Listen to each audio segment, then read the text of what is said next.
guys, welcome back to my channel. Today I'm going to be doing my labor and delivery story time.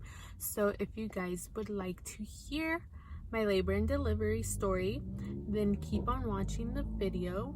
Also, I will be filming once a week now just because I feel like if I do it twice a week, I get really overwhelmed with like thinking what I'm going to film, so I just don't want that stress anymore. So I'm going to be filming once a week. My videos would either be uploaded on Fridays or Saturdays. So yeah, I hope you guys enjoy this video and stay tuned for next week's video. Okay, so from Chick-fil-A, I already started eating it. I was so hungry. Also, excuse my nails, they're crusty. I got a spicy chicken sandwich. So it's pretty much just a spicy chicken, pickles, and the bun. I used to get the spicy chicken deluxe. The only difference with this one and the deluxe is that it has pepper jack, tomato, and lettuce, and I don't like tomato. And it just makes no sense for me to get it. So yeah, this is what I get. And then for my side, I got mac and cheese. I usually get fries, but I heard their mac and cheese is really good, so I wanted to try it. So that's what I'm going to be eating. If you guys don't like eating videos, then exit out right now because I'm gonna be eating and talking. Obviously not with my mouth full, but you guys know. Okay, this all started December 7th. My due date was December 15th. Also, disclaimer, this happened 5 years ago. Don't think this is recent. I gave birth in 2014. Just saying. So, it was on a Sunday. I woke up and I was just feeling like these weird cramps in my stomach. Nothing like I was crying or nothing painful. I just felt like really weird cramps in my stomach. So I woke up, I want to say it was like around 7 a.m. and I got up, I went to the bathroom, everything was okay. And then my mom goes to church on Sundays, so she usually gets around 7 to 7:15ish. So when she got up, I told her, I was like, I'm feeling like these really weird cramps. I don't know, like, I mean, they're not hurting me or anything, but they just feel weird. Nothing I've ever felt before during my pregnancy. So she's like, okay, well, if they're not hurting you, she's like, just take a bath. She's like, I'm gonna go to church, and then when I come back, if you still feel the same or if you get worse, then we'll take you to the hospital. So that's what I did. I took a really warm bath, and then I called my boyfriend and I told him, and then he came over. And then when my mom came home, like, the cramps were not bad, but she still wanted to take me to the doctors to make sure everything was okay. So we went to the doctors, right? I got checked out and I was dilated 3 centimeters. So I think they kept me there for like 2 hours. They're like, we'll keep you here just in case you dilate more, you know, because you had to be dilated up to a 4 to be able to stay at the hospital. But I was only at a 3, and I was there, I want to say like 2 hours, and I was still a 3. They're like, well, you're like, technically we can't keep you here, so if you want, just go home and wait it out. She's like, it can take days or weeks until you give birth. You never know, especially if you're not feeling like painful contractions. So she's like, what helps is walking a lot. So if you want to go on a walk, that's fine, you know, it helps with labor. And I was like, okay. So we went home, and since the nurse told us that walking can boost up or can like make you go into labor faster, we went to Costco. So I walked all around Costco, and then when I got home, me and my boyfriend went on a walk around the neighborhood, and then I came back home, and then I took another bath. At this point, they were getting a little bit painful, but still not too much, like nothing I couldn't handle. So after my warm bath, I told my mom, and she's like, well, let's go back and see if you're dilated. So all that happened, right? I went to the doctors, I want to say it was around 9 the first time, and then 2 hours later they let me go. So it was like 11 a.m. already. And then we went to Costco, walked all around there, came back home, walked with my boyfriend around the whole neighborhood, took a bath, and then I still chilled for a little bit. So around this point, I want to say it was already like 5 or 6. So my mom was like, let's go back just in case and see if you have dilated more. So we went back, and then this time they actually kept me a little bit longer. So they were like, we'll let you stay just to see if you dilate more. And I was like, okay. They kept me there for a while. They're like, we're gonna give you a little bit more time to see if it's really gonna happen, since I told them that they were getting a little bit more painful. And I didn't know anything about like timing my contractions, like how long they were, stuff like that. I just didn't know anything about that. So I wasn't doing that. So I would just tell them based off of my pain. And I told them that it was painful. I was there from 5-ish to 9-ish. I want to say, right? Yes. I was there from 5 to 9, and I did not dilate anything. I don't think so. I think I dilated the most, it was 3.5. So they're like, yeah, we can't keep you because you're not a 4. And I was like, okay, that's fine. And then they were like, but we're going to give you this shot. It's gonna be in your thigh, and this shot helps pretty much like ease the pain, or like make you not feel the contractions as much, so you can sleep good. And I was like, okay, that's fine. But I was actually just really scared of like the shot in my thigh. I don't know why. I've never gotten a shot in my thigh, so I was really scared.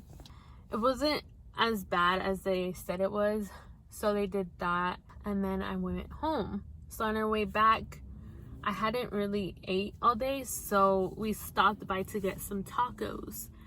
It was like 9 or 9:30-ish by the time we got home.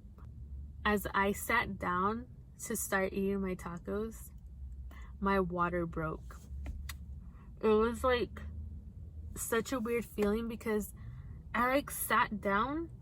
I didn't even feel anything come out of me. I just sat down and felt like my pajama pants all wet. And I was like, what the heck? And also, mind you, that when they check how much you're dilated, they kind of stretch you out down there. So you're kind of like spotting or bleeding already, you know, from like contracting, and also like them checking to see how much you're dilated. So I had been spotting all day because of that. So I just thought, oh, it's a little bit of spotting, you know. And I looked down, and like my pants are all wet. I went to the bathroom, and I pulled down my pants to go pee, because I thought I had peed myself. I was like, this is kind of weird. So my pants were all like wet, like the inner thigh part were all wet, and like there was blood in it, but obviously I already knew the blood was from the spotting, from, you know, them checking my cervix. At that point, I didn't even want to eat anymore. I went to go lay down, and let me tell you, from when my water broke to when I went to go lay down, it wasn't even 5 minutes in between, and I went to go lay down. When I laid down, I got the worst contractions of my life. It just drastically changed, like, from being totally fine. Like, I was literally about to sit down and have dinner, like, peacefully, like, with a little bit of pain, but, you know, I could still eat. I tried to, like, tough it out, and my mom's like, let's go. And I was like, no, I don't want to be annoying. I don't want to go to the doctors and them tell me the same thing, like what they told me. I was like, I'm just gonna wait here until I can't take it anymore. She's like, no, let's go. And I was like, no, it's fine. And at that time, I was just having the worst contractions, and I was just like really thinking, like, should I go or should I just stay? Because I had already gone twice during the day. I'm like, I don't want to be that patient that just keeps on going and like nothing is happening. So I was like, no, let's go. And I don't know why, but I was bleeding a lot more at this point. So I had to take like one of those pee pads. Like, I know you guys know what I'm talking about, like the pee pads. And I had to put it in the car just in case like any like more water came out, or you know what I mean. So the hospital was about like 20 to 25 minutes away. On the way there, I was in so much pain. Like, I was screaming in the car. These were like the worst. This is like the worst type of pain you can ever get, honestly. I was screaming in the car. Every little bump or every like little pothole in the street that my sister would hit would like bother me. Not like bother me, but it would just like trigger the pain, I feel like, and it would make it that much worse. So I was screaming and I was like squeezing my boyfriend's hand and all this stuff until we got to the hospital. So when we got to the hospital, I had to enter through the emergency room because obviously they locked the hospital doors and all that. So I had to enter through the emergency room. And now when I entered through the emergency room, the receptionists were being so annoying.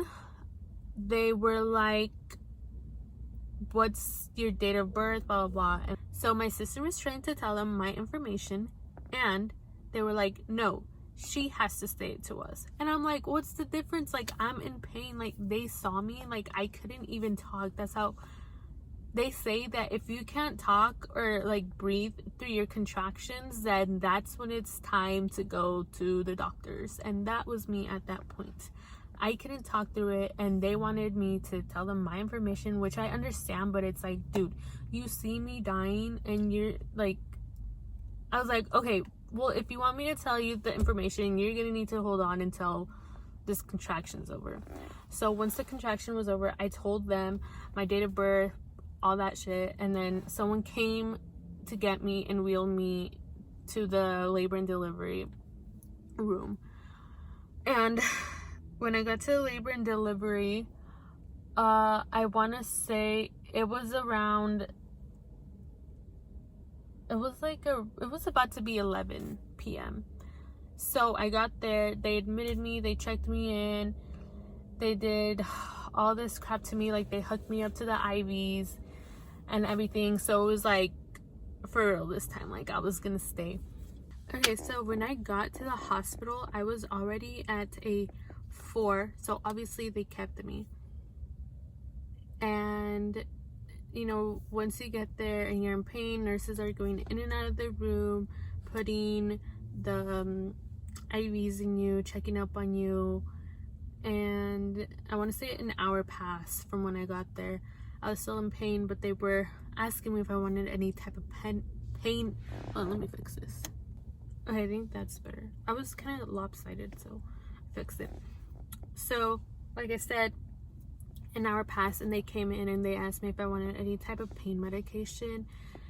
And I didn't want any, but I did want something. So I kind of looked at my mom and I looked at the nurse. And she's like, you want the epidural? And I looked at my mom, was like, should I get it? She's like, but they did give me that relaxation medicine. I don't know what it's really called. It's some medicine that makes you really loopy and very high. So I got that one, and I was just getting really bad hot flashes.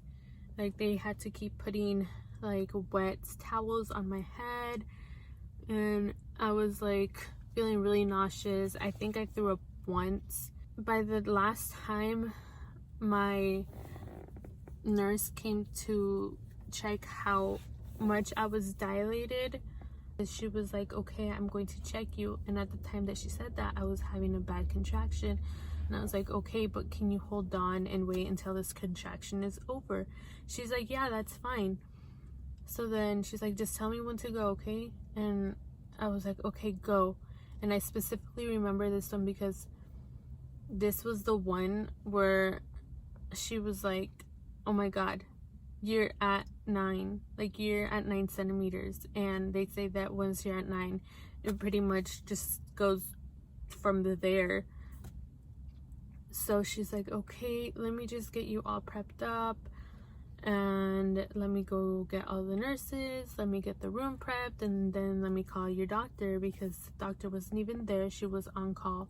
There was actually another girl in labor at the same time I was, so my doctor was going from my room to her room, from my room to her room, and obviously changing her gloves and everything. But they got me all prepped, they got me in the position, and I was like pushing. By this time, by when I started pushing, it was already 1 a.m. By the time I got to the pushing phase, they were only doing practice pushes. They're like, okay, we're gonna show you how to push, and they would tell me, and I want to say it took me like 5 or 6, but I was taking my sweet ass time. Like, I would rest for a while. So I pushed a couple of times, and then she was born at 1:18. So pretty much I was in active labor for about 2 hours. Yeah, everything happened so fast. And like, even after you have your baby, everything happens so fast, because it's like they put her on your chest, and then the dad cuts the umbilical cord, and then after that they take your baby, and then you have to push out your placenta. And then for those of you that like tear down there, I got a 2nd degree tear. I know there's ones that are worse, but I only got a 2nd degree, but those usually end up needing stitches, so I had to get stitches.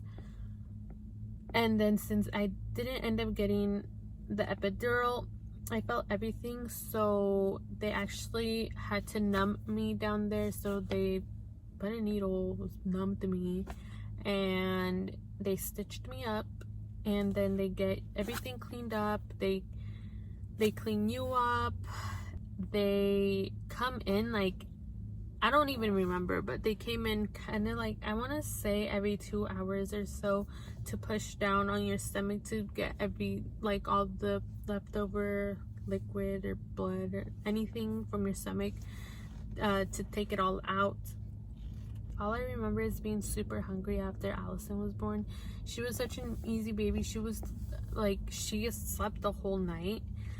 And I was actually the annoying mom, and I woke her up because I just wanted to see her eyes, because I had seen her eyes open. So I woke her up to change her diaper. There was nothing in her diaper. I was just being annoying.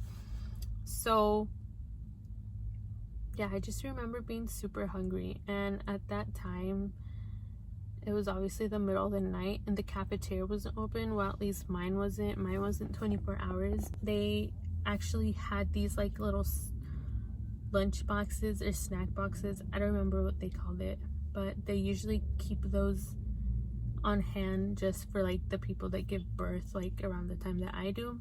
So I got one of those. I had a sandwich and an apple, a yogurt, and cookies, and I ate everything because I was so hungry.